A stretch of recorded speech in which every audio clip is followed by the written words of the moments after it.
Oiê, ciências abençoadas! Tudo bom com vocês? Sejam bem-vindos a mais um Giterapia, porque uma boa conversa é sim uma forma de terapia. Eu me chamo Gisele Carão, sou terapeuta motivacional e oraculista e trabalho com o Ho'oponopono, que é uma filosofia de vida que cura com palavras. Como vocês estão? Pois é, eu resolvi falar novamente sobre esse tema luto, porque eu tive uma conversa com a minha mãe e ela me relatou o quanto, quando nós perdemos quando ela perdeu o marido dela, que era meu padrasto, o quanto isso afetou e o quanto as minhas ações como filha, que não entendia nada de espiritualidade, buscou, dentro da minha ignorância, ajudar ela. Vamos lá. A minha mãe foi casada há 25 anos, né? E aí os últimos 10 anos do meu padrasto foi muito difícil, porque ele teve 9 AVCs e ele definhou, ele mudou, né? Ele de um homão trabalhador, ele virou um bebê. O cérebro virou uma massa preta, enfim, só complicações, né? Cadeira de rodas, cama. Mesmo assim, minha mãe não internou. Muita gente falando, interna, porque, né? A minha mãe não internou. Minha mãe ficou com ele até o final da vida dele. Tanto que ele faleceu numa segunda, quando foi no sábado. Na sexta-feira, ele recobrou a consciência. A gente sabe que é a melhora da morte, né? Ele recobrou a consciência, lembrando quem era minha mãe, quem eram os filhos dele. Eu não ficava final de semana em casa. Eu ficava na casa do namorado na época. E ela falou que ele pediu pudim, bolo de cenoura e não sei mais o que para comer, ela fez. E quando eu cheguei na segunda-feira, isso há 16, eu estou gravando esse vídeo em 2024, tá? Isso há 16 anos atrás. Então, de 2024, 16 anos atrás, aí eu já não sou boa de conta, mas é isso. E quando eu cheguei em casa nessa segunda-feira, às 7h30 da noite, ele tava suado, cansado, assim, né? Eu virei para ele e falei, vai descansar, né? Depois eu pensei, vai descansar do quê? Tá deitado o dia inteiro? Não tem nem que tá cansado. Enfim, tomar meu banho, fiz minhas coisas. E aí, quando foi mais tarde, ele já havia partido. Ok. Corta pra quando, depois do enterro, foi o velório, minha família de São Paulo veio, aí foi o enterro dele. E aí, depois do enterro, durante o enterro não tive, durante a corrida, né? Porque sempre alguém sempre tá mais forte pra fazer tudo, organizar tudo. Então, durante o período ali, eu não senti. Sabe, ele partiu, tá bom, e agora, o que eu tenho que fazer? Vamos, né, contratar o plano, arrumar, fazer isso, fazer aquilo, como que vai ser? Então, eu que fiquei responsável de fazer toda essa parte. Quando acabou tudo, que a minha avó estava em casa com a minha mãe, isso foi no meio da semana, eu virei pra minha avó e falei, leva a minha mãe. A minha avó, pra onde? Eu falei, pra sua casa. Ela, sério? Eu falei, pode levar agora, tira ela daqui. Mas, filha, tira ela daqui, porque se ela ficar aqui, vai ficar ruim. Meu irmão, que hoje tem 21, na época tinha 4 anos. E assim minha avó fez, junto com as minhas tias, levou minha mãe para São Paulo e eu fiquei. Quando eu entrei em casa, foi uma sensação muito, muito vazia, né? Que ele dormia no quarto comigo. Como ele era adulto, e mesmo usando fralda, a cama dele era um colchão especial com aquela capa, né? Porque ele fazia muito xixi, então tinha que estar trocando. Não tinha como ele dormir numa cama de casal com a minha mãe, então ele dormia numa cama de solteira no meu quarto. E minha mãe dormia na cama com o meu irmão mais novo. Quando a minha mãe saiu, e na época eu namorava uma outra pessoa, e aí eu liguei pra ele, eu falei, então, agora eu preciso que você traga o carro, porque eu vou desmontar a casa. Ele falou, como? Eu falei, tudo que tem aqui do meu padrasto, eu vou tirar ele, tudo, sem falar com a tua mãe. Eu falei, tudo. E sabe quando você não pensa? Eu só fiz, gente, as únicas coisas que eu deixei foram os documentos, porque eu não sabia o se era pra jogar fora, eu não sabia. Então, documento, eu não tirei nada de dentro da casa. O resto, gente, roupa de cama, cadeira de roda, cadeira de banho, colchão, lençol, fronha, travesseiro, fralda, remédio, tudo que vocês puderem imaginar, eu tirei. Gisele, como você foi fria. Meu Deus, você não respeitou o luto da sua mãe. Eu sei que eu vou escutar isso, né? Tudo bem, é um direito seu pensar assim. Porém, hoje, ela sabe e eu sei o quanto essa minha velocidade em acelerar esse processo foi muito bom para ela. Na época ainda tem, né, perto da onde a gente morava, uma associação que ajudava pessoas idosas. Então, tudo que era dele, que eu sabia que dava para aproveitar, a gente levou para lá. roupa, tudo, chinelo, tudo, mas tudo, gente, tudo. Só, nem foto, porque a gente, né, o celular, né, quem tira só foto impressa? Ninguém, todo mundo tira foto no celular, pois é. Tudo que foi que eu podia tirar, eu doei. Quando a minha mãe chegou em casa, eu não tava. Passou, levei tudo, beleza. Quando eu cheguei em casa, minha mãe chegou em casa, eu não tava. E aí ela disse que abriu a porta e ela sentiu o baque de chegar em casa e não ver nada. Aí ali ela disse que ela chorou. Eu tava trabalhando. Ela chorou, aquela sensação que ela tinha era que o mundo ia acabar. E o meu irmão tinha 4 anos na época.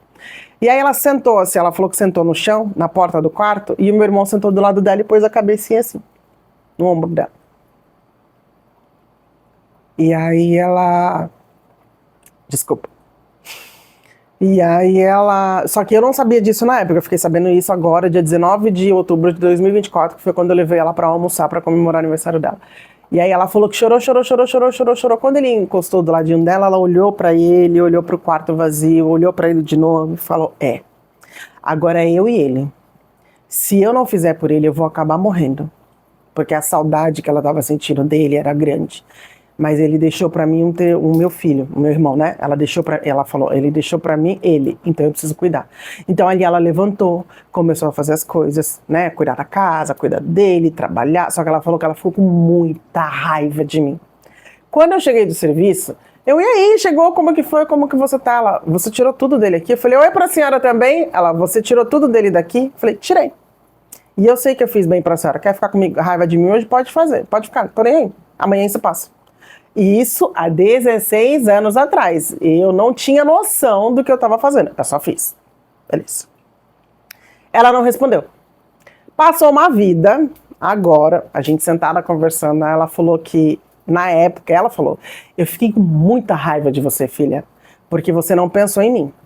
Você pensou na sua cabeça que você estava me fazendo um favor. E na época, eu não conseguia reconhecer. Mas hoje, eu te agradeço. Porque se você não tivesse feito isso, eu ia me acabar, ia acabar morrendo. E quem ia cuidar do meu filho? Que era o meu irmão mais novo, de 21, que hoje ele tem 21 e agora que hoje ele tem 21 e na época ele tem 4 anos. E eu fiquei olhando assim pra ela e fiz, sério? Ela falou, sério.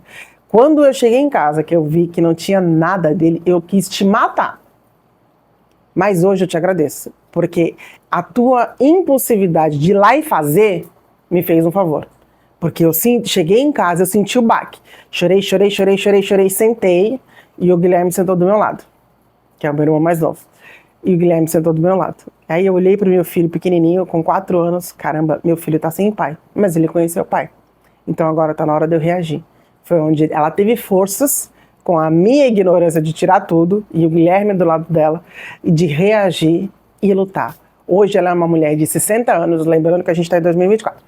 Hoje ela é uma mulher de 60 anos, forte, que tem uma história de vida muito bonita e que, para todas as pessoas que ela conta isso, todas as pessoas falam, a sua filha fez isso? Quem entende, fala, ela te ajudou. Quem não entende, critica, né? Mas eu sei que a minha intenção era só ajudar ela. Porque, gente, quando a gente perde uma pessoa tão próxima, no caso dela, o marido era meu padrasto, pai dos meus irmãos, né? Eu e ele, a gente tinha problemas, a gente não se dava bem, não adianta, era treta em cima de treta, mesmo doente, a gente brigava, era uma coisa de louca, nossa, assim. Quando eu entendo assim, eu nunca perdi alguém tão próximo, né? Perdi avô, tio, primos, amigos, mas assim, né? Marido, não, assim, pelo amor de Deus, né? Que eu vivo bastante, meu marido também, né? Enfim. Mas é uma dor muito grande quem perde um sangue, quem perde alguém que ama tanto assim. É uma dor que só quem passa por isso sabe. E na minha cabeça, eu queria facilitar para minha mãe essa transição. De ser uma mulher que trabalhava, que tinha filhos e que ao mesmo tempo estava cuidando de uma pessoa acamada. Então eu queria tirar essa parte, não é apagar, mas eu queria tirar esse processo do desapego, de doar a cama, de doar a cadeira, de doar uma roupa, de doar um sapato, de doar... Eu queria tirar isso dela para que ela não sofresse mais. Porque quando você fica com uma peça daquela pessoa guardada, não adianta, você vai se apegar àquilo. Você vai, né? Ai, mas ele usava assim essa blusa, mas ele ficava assim. E você sofre, e espiritualmente a outra pessoa também sofre. Então, se eu pudesse voltar atrás, faria diferente? Não, faria a mesma coisa. Ainda mais com a consciência que eu tenho hoje, eu não deixaria nada, só os documentos. Que foi o que eu fiz. E isso fez um favor para ela, que impulsionou ela a estar onde ela está hoje, com 60 anos, com um filho que eu falo que esse meu irmão é a filha mulher que ela não teve, porque a conexão que ela teve, que ela tem com esse meu irmão, deles saírem parceiros e tal, ela não tem comigo, nunca teve. E hoje eu não tenho ciúmes disso, né? Mas eu fico brincando, porque ele é a filha mulher que você não tem. Eu fico brincando com os dois. Mas isso que eu fiz, por mais que na época eu não entendesse, foi um favor para ela, para que ela reagisse. Porque só quem perde alguém sabe a dor que é você chegar em casa e ver que a cama tá vazia, e ver que as roupas vão estar penduradas e a pessoa não vai mais vestir. Eu não sei o que é essa dor. Só que ele era, por mais que eu tivesse muitas tretas com ele, que a gente brigava muito, desde que ele começou a namorar com a minha mãe, foram 25 anos, 25 anos não, né? Foram 15 anos de briga. Mesmo doente, ele brigava comigo. Ele ficava, às vezes eu tinha que dar banho nele, né? Ajudar a minha mãe, às vezes eu ia dar banho nele, ele não gostava que eu dava banho nele, ele brigava comigo, brigava. Eu e ele era uma treta de doido. Mas mesmo assim, eu senti. Quando acabou tudo, que aí eu não tive tempo, né? Quando acabou tudo, do velório, do enterro, tudo, que aí mandei um para um lugar, que minha mãe só foi para São Paulo no dia seguinte, um para um lugar que eu fui para casa do meu ex, que a minha casa tava cheia, eu sentei na cama, tirando a calça assim, e aí eu comecei a chorar. Eu falei, cara, não vai ter mais, como que vai ser? Mas eu tava preocupada com a minha mãe. Como que vai ser? Amanhã não vai ter ele para dar remédio, para dar um banho, para ver o que ele quer comer. Porque ele não falava, mas ele ficava assim, sentadinho, né? O máximo, ele levantava assim a cabecinha, assim. E ela falava, você quer comer o quê? Quer comer tal coisa? Aí ele balançava a cabeça. Ou às vezes ele ficava assim, parado, olhando pro nada. Mas, né? Era do processo que ele havia passado. Então, pra mim, foi o baque maior foi depois que acabou tudo, que eu mandei todo mundo embora, que eu sentei, eu juro, eu fui tirar a calça, eu sentei. Aí eu chorei, deitei e dormi.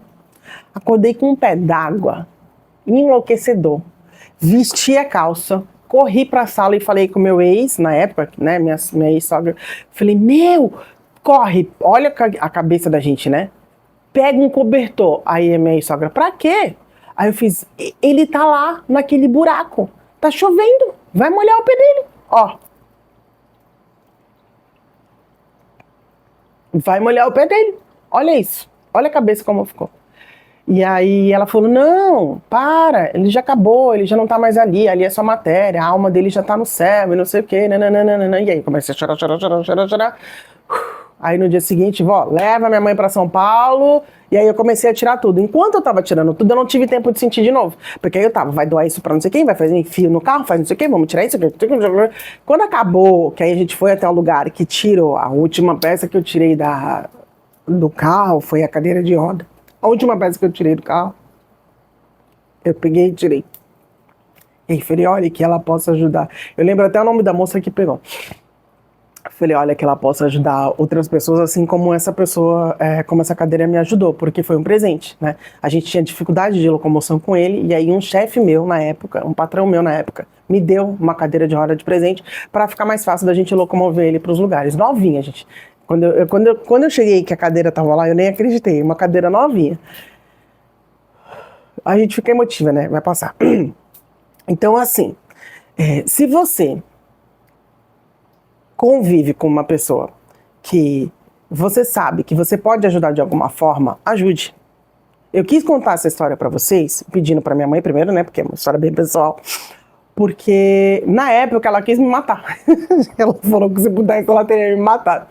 Mas hoje, ela, a terapeuta dela, todas as pessoas que ela reconhece, algumas que ela conhece, que ela conta essa história, falam que eu fiz um favor para ela. E isso não me torna especial, não. Mas isso mostra o quanto lá atrás, antes de eu vir para essa minha jornada temporariamente humana, lá no espiritual, eu combinei com ela, assinei um contrato de que quando isso acontecesse, eu ia ser a pessoa que ia tomar a frente e ia resolver. E eu resolvi. Hoje, com a minha impulsividade de fazer as coisas do meu jeito, às vezes meio grosso, eu ajudei ela. E aí ver ela me agradecer, que ela fala, filha, obrigada por você ter me ajudado. Você me fez um favor. Na época eu quis te matar, mas hoje eu reconheço que se você não tivesse feito isso, eu ia me apegar aos detalhes, às coisinhas. E eu não ia querer sair dali, e eu ia entrar numa depressão profunda e eu ia morrer. E como que ia ficar o seu irmão? Porque vocês já eram todos grandes, trabalhavam, tinham seus dinheiros. Ele era o menor.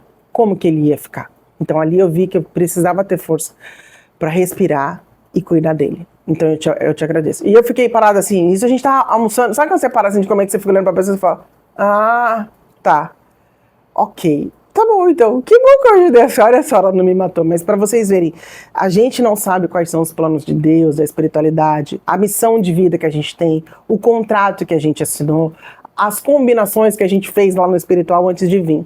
Mas eu agradeço, porque de certa forma, eu, sem perceber, sem saber, na minha ignorância, eu consegui ajudar ela. Então, se você tem alguém que passa por esse apego, porque a gente fica apegado, a gente é humano, é normal, de guardar as coisas. Não deixa. Mas Gi, não deixa. Faz mal para essa pessoa, porque ela não vive. Ela fica presa àquilo. Ela fica presa a um passado que não vai mais voltar. E o passado faz mal. Ah, mas tem as memórias. Uma coisa é o que está aqui na memória. Outra coisa é esse lápis que a pessoa, um exemplo, né? Que a pessoa usou, que foi a última coisa que a pessoa pegou. Não posso dar para ninguém. Por quê? A energia da pessoa tá ali? Tá? Não, né? Ela já partiu.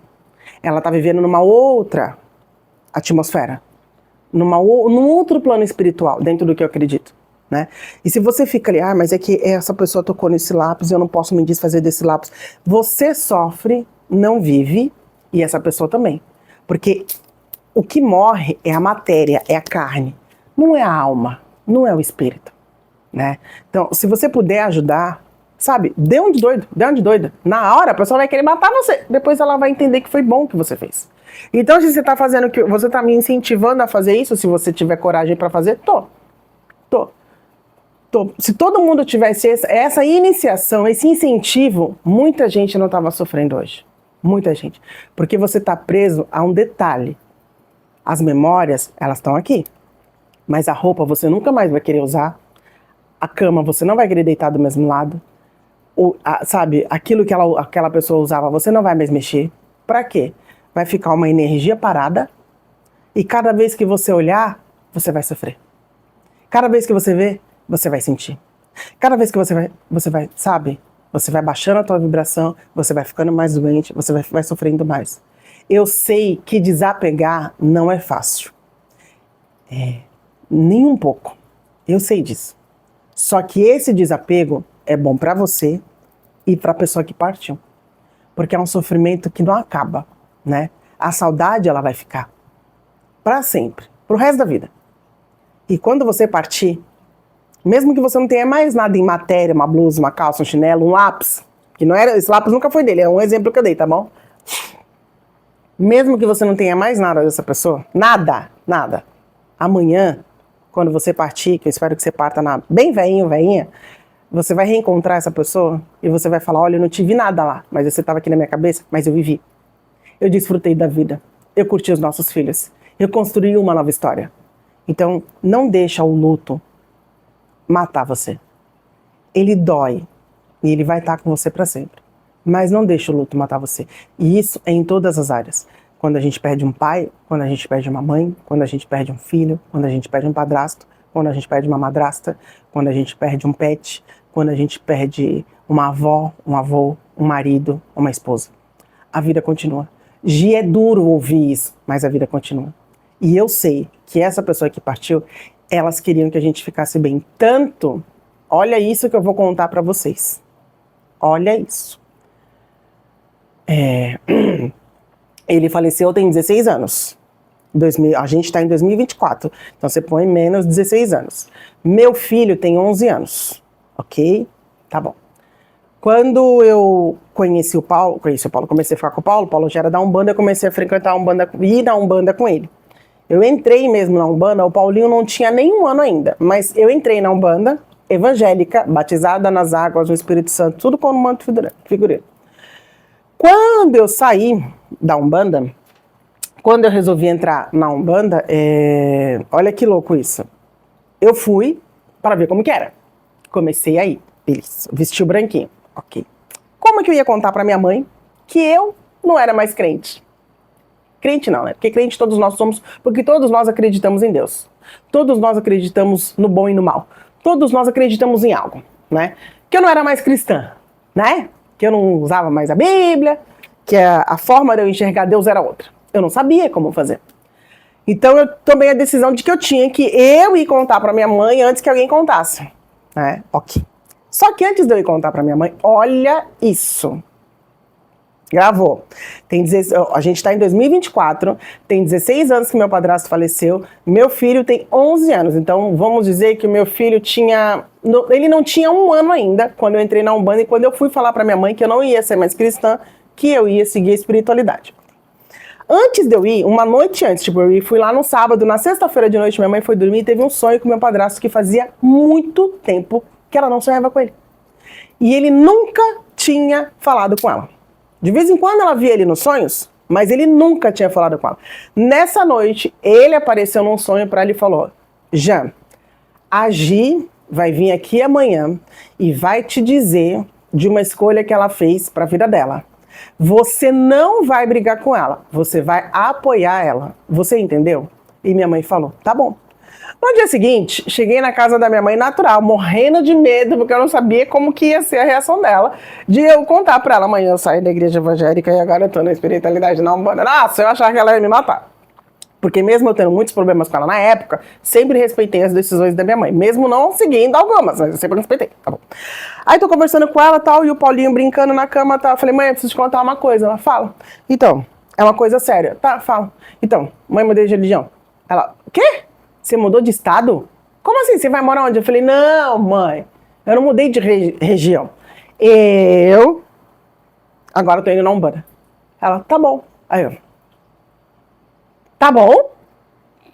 Meu Deus, você não vai brigar, não vai gritar, não vai fazer nada? Não, eu já sabia que você ia fazer isso. Oxi, como? Aí ela falou o nome dele, né?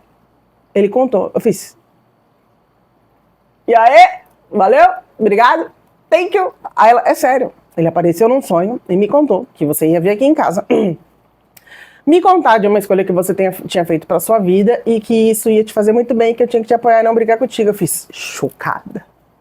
Ficou eu e ela, uma parada olhando pra cara dela assim, tipo... tá.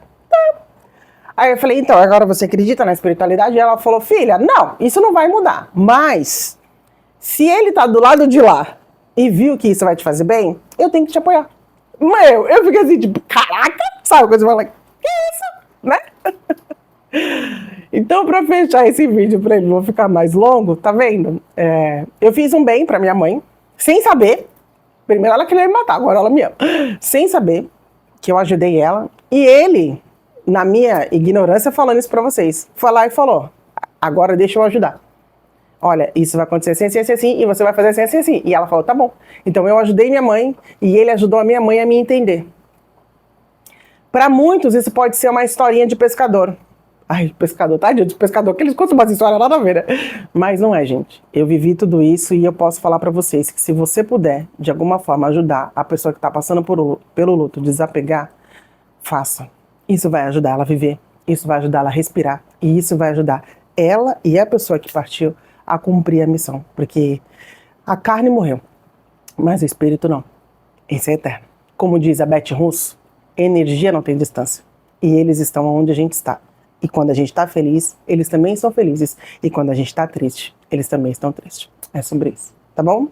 E você, tem alguma história pra contar sobre isso? Quer conversar comigo sobre isso? Se você quiser conversar, só chama aqui no WhatsApp do Giterapia, que vai ser uma honra conversar com você sobre esse assunto, que ele é tão delicado, tão doloroso, e que muita gente trata, às vezes, com medo. Não tenha medo de falar sobre isso, porque é um ato natural da vida. E todos nós iremos passar por isso, tá bom? Esse foi o nosso videozinho de hoje. Até o próximo videozinho. Beijos, tchau, tchau. Gratidão à essência que habita em mim. Saúde, a essência que habita em você. Lembre-se, se você quer fazer do mundo um lugar melhor, olhe para si mesmo e mude.